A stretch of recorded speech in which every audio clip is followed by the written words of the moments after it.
तो फाइनली दोस्तों जो है हम अर्धवार्षिक परीक्षा 2023-24 कक्षा 11 विषय केमिस्ट्री सेट वी का 100% रियल पेपर लेकर आ चुके हैं। तो फटाफट सभी प्रश्नों को आप नोट करते जाइए और आपको तैयार कर लेना है।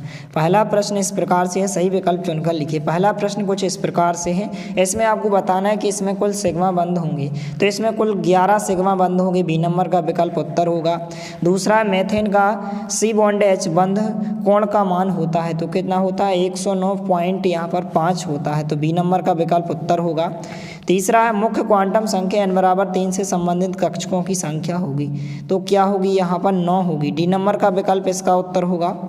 चौथा प्रश्न है, निम्न में से किस अणु की त्रिकोणीय पिरामिड ज्यामिति होती है, तो यहाँ पर ए नंबर का ऑप्शन CH3 इसका उत्तर होगा। पाँचवा है, इस प्रकार से दिया गया कि बंद निकाय में निकाय एवं परिवेश के मध्य द्रव का विनिमय क्या होता है, तो चार ऑप्शन दिए गए हैं, तो इसका जो आंसर हो जाएगा संभव नहीं है। यहाँ पर इसका आंसर क्या हो जाएगा, संभव नहीं है, बी नंबर का ऑप्शन इसका उत्तर होगा। इसके बाद लास्ट है कि साम्य स्थान का सही मान होता है, तो इसका आंसर आपको बताना है कि इसका आंसर क्या होगा। इसके बाद जो है प्रश्न क्रमांक 2, रिक्त स्थानों की पूर्ति कीजिए, तो इनके आंसर आपको देख लेना है। इस प्रकार से इनको आप अच्छे से पढ़कर जाइए, 100% यही खाली स्थान आपसे पूछे जाएंगे, तो इस प्रकार से इनका आप स्क्रीनशॉट ले लीजिए। इनके आंसर नहीं मिले हैं, इनके आंसर आप ढूंढकर इनको अच्छे से पढ़कर जाइए। इसके बाद प्रश्न क्रमांक 3 है, सत्य सत्य लिखिए। पहला है, अम्ल प्रोटॉन ग्राही होते हैं, तो यह कथन आपका असत्य होगा।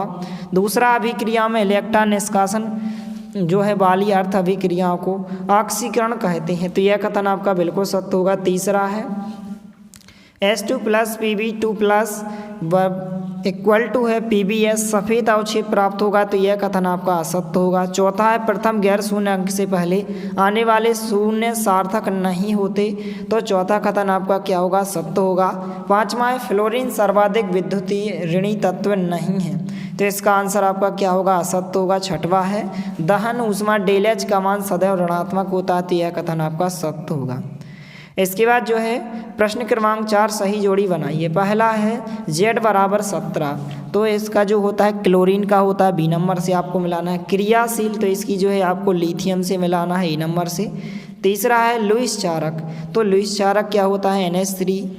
इसके बाद ऑक्सीकरण अवस्था F, तो इसकी क्या होती है, -1 होती है।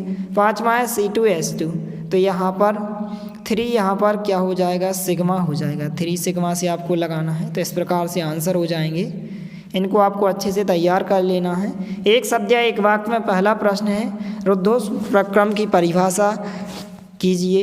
इनके आंसर अभी देखने वाले हैं। Ni2 प्लस से Ni0 परिवर्तन में कितने इलेक्ट्रॉन प्राप्त होते हैं, तो इसका जो आंसर हो जाएगा क्या हो जाएगा, 2 इलेक्ट्रॉन प्राप्त होते हैं। कितने इलेक्ट्रॉन, 2 इलेक्ट्रॉन। तीसरा है, एल्डिहाइड ईथर से के क्रियात्मक समूह के समान सूत्र लिखिए, तो इनके आंसर भी हम देखेंगे।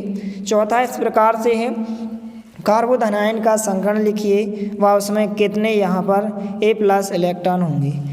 पाँचवा है, पी कक्षक का आकार लिखिए, तो पी कक्षक का जो आकार होता है डंबल आकार का होता है, तो इनके सबसे पहले हम आंसर देख लेते हैं।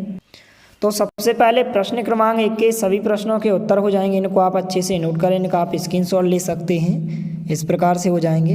इसके बाद प्रश्न क्रमांक 2 के आपको हमने बताया नहीं है। प्रश्न क्रमांक 3 के सत्य सत्य के आंसर इस प्रकार से हो जाएंगे। प्रश्न क्रमांक 4 की सही जोड़ियाँ इस प्रकार से हो जाएंगी, तो इनका आप स्क्रीनशॉट ले सकते हैं, इस प्रकार से आंसर हो जाएंगे। इसके बाद प्रश्न क्रमांक जो 5 है, सबसे पहले रुद्धोष्म प्रक्रम किसे कहते हैं, 1 अंक में परिभाषा पूछी गई है। दूसरे का आंसर इलेक्ट्रॉन होगा। तीसरा, चौथा, पाँचवा इस प्रकार से आंसर हो जाएंगे, तो इनका आप स्क्रीनशॉट ले लीजिए और इनको आपको अच्छे से तैयार कर लेना है। इसके बाद जो है प्रश्न क्रमांक 6, फ्रीडल क्राफ्ट अभिक्रिया समीकरण सहित लिखिए। अथवा का है, कोल्बे की विद्युत अपघटन अभिक्रिया समीकरण सहित लिखिए। प्रश्न क्रमांक 7 है, मार्कोनिकॉफ नियम को एक उदाहरण सहित लिखिए। अथवा का प्रश्न है, यहाँ पर हुक का नियम लिखकर एक उदाहरण सहित समझाइए। इसके बाद प्रश्न क्रमांक 8 है, हुंडे के अधिकतम बहुलता के नियम को समझाइए। आप बाउ नियम लिखिए। इसके बाद प्रश्न क्रमांक जो इस प्रकार से 9 है, मूल अंश की परिभाषा व सूत्र लिखिए। तो 9 तक आपको प्रश्न 1 से लेकर 9 तक सभी प्रश्नों को आप अच्छे से तैयार करें। इसके नेक्स्ट पार्ट में आपको प्रश्न 10 से लेकर आगे तक के जितने भी क्वेश्चन आपको उपलब्ध कराए जाएंगे। तो मिलते हैं अगले वीडियो में, तब तक के लिए जय हिंद, वंदे मातरम।